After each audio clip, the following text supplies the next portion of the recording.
خیربخش مری صاحب انگلینڈ سے افغانستان گئے اور جب وہاں گئے تو انہوں نے BLA کی بنیاد رکھی. یہاں پر مری قبائل کو ہجرت کرنے کا کہا گیا. 3 سے 4 ہزار لوگ ہجرت کر کے وہاں پر گئے. وہ جب افغانستان میں بہت زیادہ سوویت وار ختم ہو گئی اور وار لارڈز کی آپس کی لڑائی شروع ہو گئی, ان کی جان کو شدید خطرہ ہوا.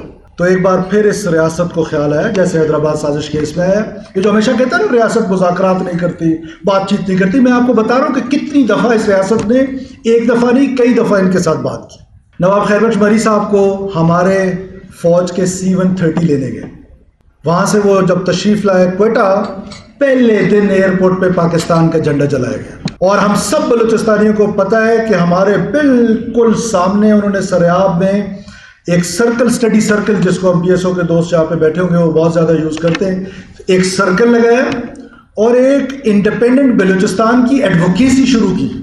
ایک طرف ہمارے C-130 ان کو لینے جاتے ہیں, اسٹیٹ پیٹرنیج میں وہ واپس آتے ہیں, اسٹیٹ ان کو پیسے دیتی ہے. ان پیسوں کا کیا ہوا وہ بھی تاریخ کا حصہ ہے کہ وہ پیسے مریوں کے لیے تھے, وہ کس کے پاس گئے کس کے پاس نہیں گئے, میں اتنا ڈیپ نہیں جانا چاہتا ہوں. کور ایشو پہ جائیں کہ اصل میں معاملہ ہے کیا ہے. کسی کو کینسر اور دکھاتے ہارٹ اسپیشلسٹ کو ہے, اس سے یہ کام نہیں چلے گا. تو میں کوشش کروں گا کہ آپ کے سارے سوال جواب بھی لوں, اور بالخصوص وہ بچے جو بلوچستان سے آئے ہوئے ہیں ان کے دل میں جو سوال ہوگا, اور میری طرف سے ان کو مکمل یہ لبرٹی ہے سب کو, جو دل میں آپ کے آتا ہے میری اسپیچ کے بعد آپ مجھ سے سوال کریں, اور جو کنفیوژن ہے اس کنفیوژن کو دور کرنے کی کوشش کریں. And I request you all, please don't kill your opinion. میں اپنا زیادہ وقت جو ہے وہ کویشچن آنسر سیشن کو دینا چاہتا ہوں, but let me start from 1947 and creation of Pakistan. میں کوشش کروں گا کہ آپ مسئلے کو سمجھ سکیں کہ مسئلہ ہے کیا. ابھی تک جو مجھے بات ادھر گیسٹ اسپیکرز نے کی, جیو سے جو ہمارے ساتھ تھے, انہوں نے جو فرمایا ایک سویپنگ اسٹیٹمنٹ کہ سارے پولیٹیشین, پرابلی آپ کا ایک پوائنٹ آف ویو ہے, ہم آپ کا احترام کرتے ہیں, لیکن سارے پولیٹیشینز بھی ایسے نہیں ہیں جیسے آپ سوچ رہے ہیں, سارے جرنلسٹ بھی ایسے نہیں ہیں جیسے آپ ہیں. سو یہ ہر سوسائٹی میں اچھے برے آپ کو لوگ ملتے ہیں. Anyhow, I'm coming to the point. I don't want any rebuttal with anybody. Creation of Pakistan ہوئی کیسے؟ یہ برٹش پارلیمنٹ کا ایک ایکٹ تھا, اس ایکٹ کے تحت ہوئی, اور اس ایکٹ میں جو پرنسلی اسٹیٹس تھے ان کے بارے میں کہا گیا تھا وہ انڈیا میں بھی تھے اور پاکستان میں بھی تھے. وہ برٹش پارلیمنٹ کا ایکٹ یہ کہتا ہے کہ ان کو انڈیپینڈنٹ حیثیت رکھنے کی اجازت نہیں تھی, آئیدر ود پاکستان اور ود انڈیا, جو بھی جوائن کرنا چاہیں, یہ چوائس ان کو ضرور دی گئی تھی. اور ہم اپنا بیانیہ جو بلوچستان کے بارے میں پاپولر بیانیہ ہے اس میں آپ سنتے ہیں, جیسے جن صاحب نے بھی ابھی فرمایا کہ 1948 سے یہ مسئلہ چلا آ رہا ہے. ہوا کیا تھا 1948 میں جب یہ ایکٹ پاس ہوا, تو بلوچستان میں جب انڈیپینڈنس آف پاکستان ہو گیا تو بلوچستان کے 3-4 پرنسلی اسٹیٹس تھے. جام افلس بیلا, جو موجودہ جام کمال صاحب فیڈرل منسٹر ہیں, جو چیف منسٹر بھی رہے ہیں, ان کے دادا جام غلام قادر, انہوں نے سب سے پہلے انکنڈیشنل الحاق کیا اسٹیٹ آف پاکستان کے ساتھ. اس کے بعد نواب آف گچکی, نواب آف مکران, نواب گچکی اور خاران, ان لوگوں نے ان کو دیکھا دیکھی انکنڈیشنلی پاکستان کے ساتھ اپنا الحاق کا ڈاکومنٹ سائن کیا. اب کلات رہ گیا. اسٹیٹ آف کلات جو تھی وہ ایک برٹش بلوچستان تھا جس سے میرا تعلق تھا, اور جہاں سے میں بگٹی مری ایجنسی بھی اس میں تھی, اور پھر باقی ٹرائبل ایریاز جو پشتون بیلٹ کے وہ بھی تھے, وہ برٹش بلوچستان کہلایا جاتا تھا. اور پرنسلی اسٹیٹ جو رہ گئی کلات کی وہ شروع ہوتی ہے سریاب سے اور وڈ پہ ختم ہوتی ہے. اور اگر بلوچستان کا میپ یہاں پر ہوتا تو میں آپ کو دکھاتا کہ اس کا کیا سائز تھا. اور حضرت قائد اعظم محمد علی جناح اور اس وقت جو خان آف کلات تھے, خان احمد یار خان, ان کے بڑے دیرینہ اور بڑے برادرانہ تعلقات رہے. اور یہ تاریخی طور پہ یہ بات ثابت ہے کہ جب حضرت قائد اعظم محمد علی جناح وہاں تشریف لائے تو ان کو ہیرے جواہرات کے ساتھ تولا گیا. انہیں کو ہیرے جواہرات کے ساتھ تولا جاتا ہے جن سے آپ کو محبت ہو, جن سے آپ کو انسیت ہو, جن سے آپ کی کوئی دوستی ہو. انہوں نے ٹائم مانگا اور پھر خود وہ اپنی کتاب ان سائڈ بلوچستان, جو اسٹوڈنٹ یہاں پہ بیٹھے ہیں ہسٹری کے, I request you all please read that book. It is inside Balochistan, autobiography of Khan Ahmad Yar Khan. وہ اس میں لکھتے ہیں کہ it was an article of faith for me to join Pakistan. اور پھر وہ پورا قصہ بیان کرتے ہیں کہ وہ جب کراچی گئے، جو ان کا اپر ہاؤس اور لوور ہاؤس تھا، اور وہ پھر اس کے فوراً بعد جب خان نے یہ ڈاکومنٹ سائن کر لیے تو ان کے چھوٹے بھائی خان عبد الکریم جو تھے، ان کو ان کا یہ فیصلہ قبول نہیں ہوا، اور انہوں نے کہا کہ جی میں یہ آپ کا فیصلہ نہیں مانتا ہوں، اور میں ریاست پاکستان کو نہیں مانتا ہوں، اور میں بغاوت کرتا ہوں. اور اس بغاوت کے نتیجے میں وہ افغانستان چلے گئے، جہاں پہ ان کا سسرال بھی تھا، اور ان لاز ان کے افغانستان سے تھے. وہ وہاں تشریف لے گئے، اور کچھ عرصہ ایک چھوٹا سا ایک ملٹری آپریشن کلات کی حد تک ان انسرجنٹس کو دبانے کے لیے ہوا، لیکن that was for a very limited time and very limited area. But my unfortunate part is کہ اس کو بلوچستان کا پیرا ملٹری آپریشن کہتے ہیں. وائی؟ جب لیاری میں آپریشن ہوتا ہے تو کوئی اس کو کراچی کا آپریشن بھی نہیں کہتا، کوئی اس کو پورے سندھ کا آپریشن کہتا ہے. جب رحیم یار خان میں آپریشن ہوتا ہے کچے میں، تو جیو کے نیچے جو ٹکرز چلتے ہیں یا ٹی وی چینلز پہ، وہ لکھتے ہیں رحیم یار خان کے کچے کے فلانے گاؤں میں پولیس ڈاکوں کے خلاف آپریشن کر رہی ہے. اور میرے کیس میں پورے بلوچستان کا آپریشن ہے، اس کو پورے بلوچستان یا بلوچ کا مسئلہ بیان کر دیا گیا. سو میں اب ریسنٹ پہ آ جاتا ہوں. ہسٹری میں اسی طرح نواب نوروز خان کی بھی ایک کہانی ہے، وہ بھی سنائی جا سکتی ہے. بہت جگہوں پر آپ نے انٹرنیٹ پہ میری اسپیچز دیکھیں گے، لیکن میں ٹائم شارٹیج کی وجہ سے ریسنٹ پہ آ جاتا ہوں. What happened recently? When was this insurgency started? Not in 2004, not in 2002, not in 90s. یہ جب حیدرآباد سازش کیس ہوا، ڈکٹیٹر ضیاء الحق کے ساتھ بات چیت کی گئی اور ڈیموکریٹ بھٹو کے ساتھ لڑا گیا. تو جب حیدرآباد سازش کیس ہوا، اس میں جب جیل میں نواب خیر بخش مری صاحب، میر غوث بخش بزنجو صاحب، سردار عطا اللہ مینگل صاحب اور اکابرین بلوچستان کے نیب کی جو قیادت تھی، وہ حیدرآباد سازش کیس میں جیل میں یہ اسکول آف تھاٹ دو مرج ہوئے.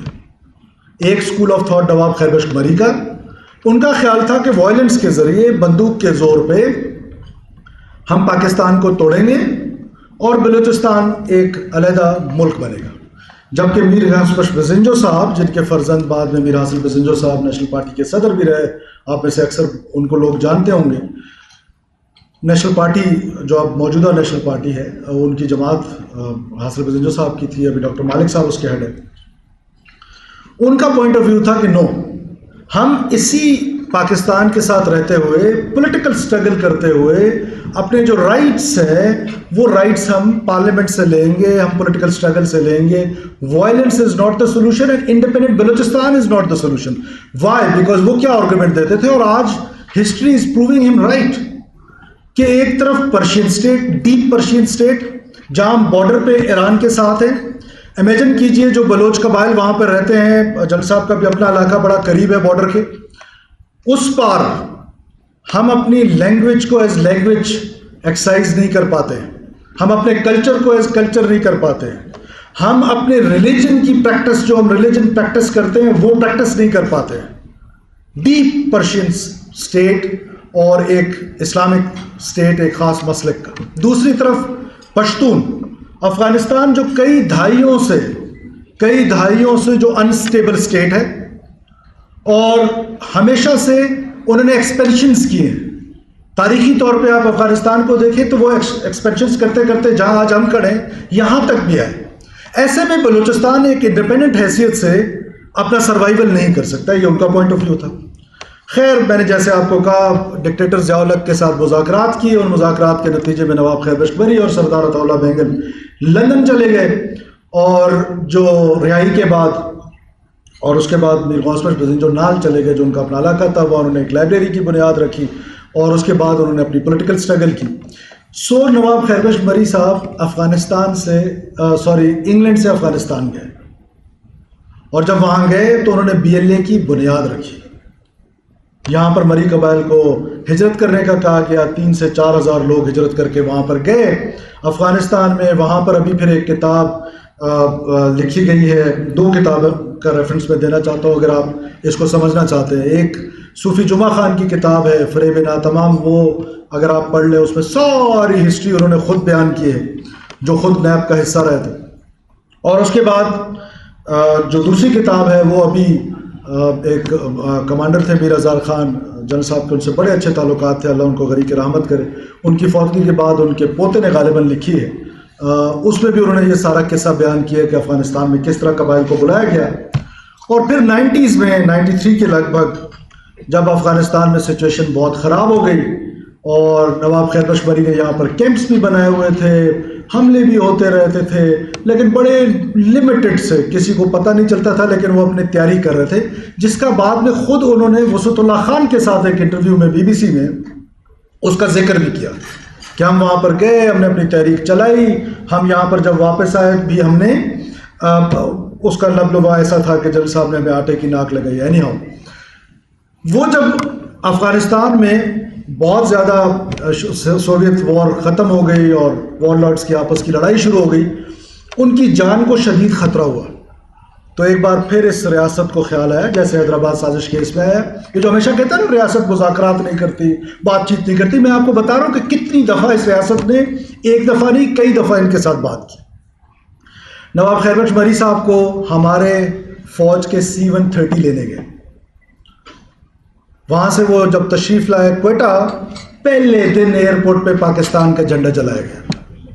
اور ہم سب بلوچستانیوں کو پتہ ہے کہ ہمارے بالکل سامنے انہوں نے سریاب میں ایک سرکل، اسٹڈی سرکل، جس کو ہم PSO کے دوست جہاں پہ بیٹھے ہوں گے وہ بہت زیادہ یوز کرتے ہیں، ایک سرکل لگایا اور ایک انڈیپینڈنٹ بلوچستان کی ایڈوکیسی شروع کی. ایک طرف ہمارے C-130 ان کو لینے جاتے ہیں، اسٹیٹ پیٹرنیج میں وہ واپس آتے ہیں، اسٹیٹ ان کو پیسے دیتی ہے. ان پیسوں کا کیا ہوا وہ بھی تاریخ کا حصہ ہے کہ وہ پیسے مریوں کے لیے تھے، وہ کس کے پاس گئے کس کے پاس نہیں گئے، میں اتنا ڈیپ نہیں جانا چاہتا ہوں. لیکن اس کے بعد ہوا کیا کہ وہ انڈیپینڈنٹ بلوچستان کی ایڈوکیسی وہاں سے شروع ہوئی اور پھر یہ سلسلہ 2000 تک چلتا ہے. اور 2000 تک ان کے ایک بیٹے کو ہوم منسٹر بنا دیا جاتا ہے اور ایک کو C&W کا وزیر بنایا جاتا ہے. جو لوگ بلوچستان کی وزارتیں سمجھتے ہیں ان کو پتہ ہے کہ C&W کی وزارت کیا ہے. وہ کمیونیکیشن اینڈ ورکس کی وزارت ہے جس میں بہت زیادہ کمیشنز اور کک بیکس اور یہ ساری چیزیں ہوتی ہیں. اینی ہاؤ، اس کے بعد کیا ہوتا ہے کہ ابھی موجودہ کب شروع ہوا؟